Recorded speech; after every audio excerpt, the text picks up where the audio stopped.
Welcome back. You're watching KTN Newsdesk. Many thanks for staying with us. Now, on Wednesday this week, President Uhuru Kenyatta will be delivering his last State of the Nation address to a joint sitting of the National Assembly and the Senate. What is the president expected to say about the achievements of the government in regard to the health sector? Our reporter, Dr. Mercy Korir, analyzes that for you.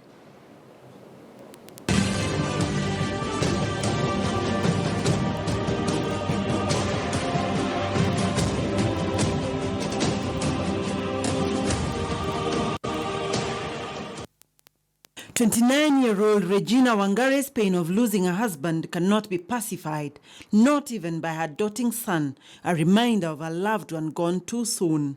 Niliongea na wao wote kwa hiyo hospitali mzima mkubwa, nikiambiwa ni kwa huyu naenda, nikiambiwa naenda ongea na fulani naenda. Kwa hizo ofisi zote hakuna ile siku ingia. Lakini wote waliniambia kama hakuna pesa, kuna matibabu. Hapa kafikia siku yake akaenda. 47-year-old Jonas Mwashushe gave in to fate after several weeks of holding on to the will to live in one of the private hospitals in Nairobi. What landed him in hospital was an unfortunate incident at the hands of thugs who had descended on his neighbor's wife. Amekuja kama ameshikilia tumbo. Kamuuliza ni nini, akaniambia wamenishuti kwa tu. Wamenishuti kwa ndubu. Sasa kutoka hapo ni kumchukua kumpeleka hospitali mbio. Tukapitia hospitali kadhaa wakimkataa. The Constitution of Kenya, Article 43, Section 1A, guarantees every person the right to the highest attainable standard of health, which includes the right to healthcare services and reproductive health. Section 2 of the same article guarantees that every person shall not be denied emergency medical treatment. The Jubilee government's manifesto towards a healthier Kenya guaranteed that every family will have access to a fully equipped health center within 5 miles of their home, reform the NHIF to uproot corruption and bureaucracy, ensure improved pay packages for doctors and other health practitioners, and increasing health financing from 6 to 15%. Since it came into power, the national health budget percentage has been on a downward trajectory, contrary to the manifesto, in comparison to the total national budget. From 3.2% in 2014-2015 to 2.9% in the 2017-2018 budget estimates. This is a far cry from the 15% Abuja Declaration of 2001 and its own manifesto of at least 6%. In this regard, we asked you whether the Jubilee government agenda on health had been achieved. Kwa ile mazini ziko hapa Nyeri tunasiona inafanya kazi, lakini ile kitu serikali imetrade down ni hawa watu wa yani madaktari. Sisi watu wa Nyeri tuko na afya huku Nyeri. Ametujengea nini hospitali hapa. Hawajatimiza sababu tunaona tu mgomo inaendelea. Tangu serikali ya Jubilee achukue serikali, mambo ya afya ameachieve tu 30%. Sasa tunasema wako strike. Lakini hakuna strike sababu wanataka wagonjwa waende kwa makliniki yao. So in another way wao ndio na uchumu serikali ya Jubilee. Bado kutimiza kwa sababu manifesto ambayo waliahidi watu ni tofauti na yale yaliongelewa na wao. Back in Kawangware, Nairobi, the family of Mwashushe is faced with a huge bill between them and retrieving his body for burial. Regina wishes that public hospitals were operational.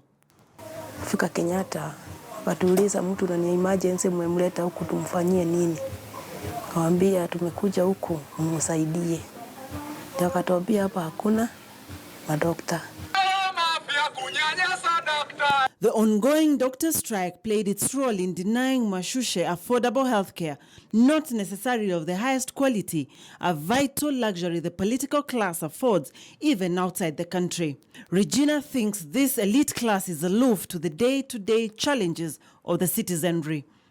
Madaktari tafadhalini, rudini kazi, jameni, musifike kiwango tupigane. Mimi nawauliza murudi kazi, mkikosa kurudi kazi ni nyumbani mutaenda na tutatafuta madaktari wengine. Sidhani wanaelewa.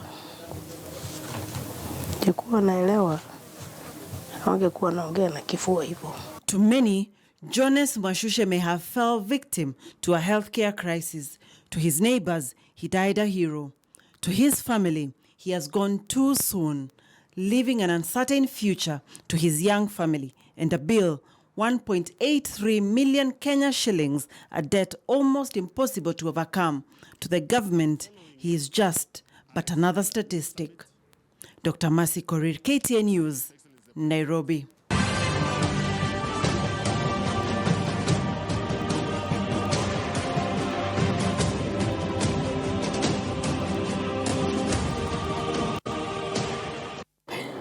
Well, here on KTN News, we will be running a series of stories on some of the achievements and failures of the Jubilee government ahead of the State of the Nation address on Wednesday. Now, police have arrested a prime suspect over last week's murder of British rancher Tristan Vuspai in Laikipia. Vuspai, a British citizen who was born in South Africa, was shot dead on the 6th of March as he inspected the damage caused by illegal grazers who had invaded his Sosian ranch. Thousands of herders, some armed with spears, others with AK-47s, have invaded private ranches and wildlife parks with their livestock, slaughtering animals and destroying property in Laikipia as they search for pasture in the drought-stricken county.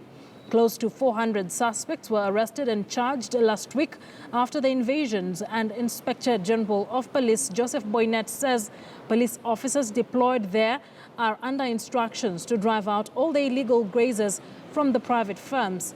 8 people have been killed since December last year and 10 injured, including a mother and her 2 children who had to be airlifted to Nairobi with gunshot wounds.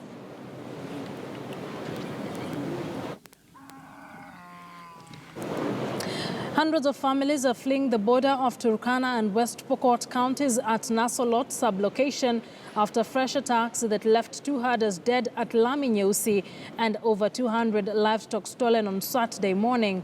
Tension remains high in the area, and all those moving out through the Kapenguria-Lodwar highway have been accorded police escort.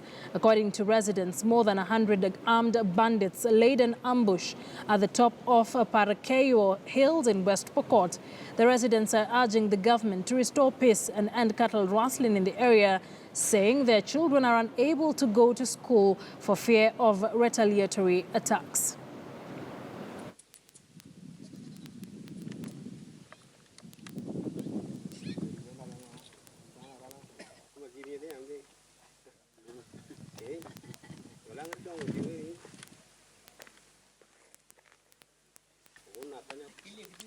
Na umesimama tu hapa.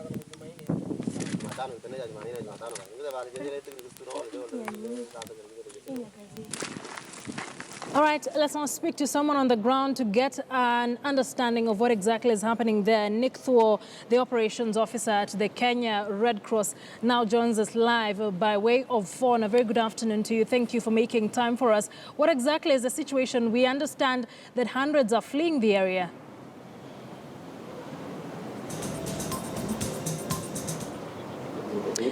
Yes. Due to on Saturday we had an incident, and for the last 1 week there have been several incidents reported. Hello? Yes, Nick Thuo, I can hear you. The last time something like this, yes. Yes, sorry, my network is also poor. Yeah. Yeah, so for the last 1 week there have been several incidents reported. On Saturday there was a major incident along Kainuk, near the Kainuk Bridge. Whereby even the transport was paralyzed, even for coming from Rodo, and the other was coming from Kapenguria to Charlotte coming up. One person was reported injured, and another one unfortunately lost his life.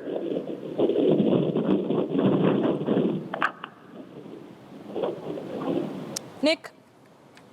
Okay, well, he seems to be in a very windy place, so communication is kind of distorted, but that was Nick Thuo. He is the emergency operations officer at the Kenya Red Cross, and we will try get hold of him once again to just get a better understanding of what exactly is happening at the West Pokot to Turkana border. Now, tension is high in Dandera village in Molo after suspected cattle raiders killed one person last night. The residents now fear that the killing could spark off clashes in the area. Now, 36-year-old John Thiongo was stabbed several times by the attackers who were armed with crude weapons. The deceased was trying to recover 3 cows that had been stolen in the village. Esther Wamoyo, a victim of the raid, said she woke up at around 3:30 a.m. to milk her cows, but were nowhere to be seen. She raised an alarm, attracting neighbors who embarked on a recovery mission. She later learned that the criminals had attacked and killed Thiongo.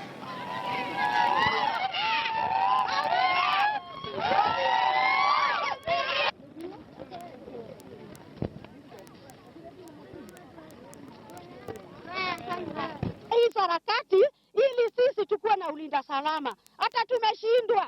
Jamani, tusaidie. Tunakili.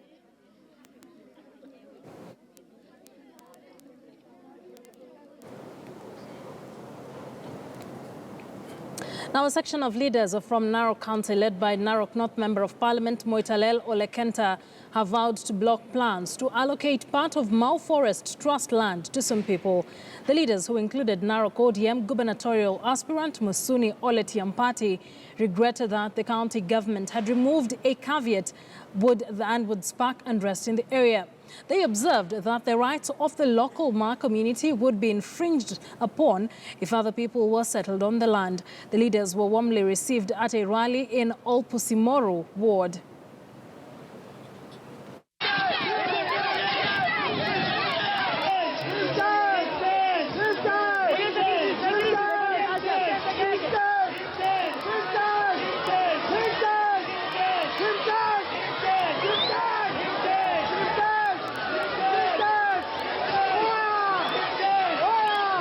Kama serikali yenyewe inajua ni mtu amefanya mbaya, ameenda akachukua title bandia, na unataka kuondoa hiyo caveat ndio upe hiyo title, hiyo ni serikali ya aina gani?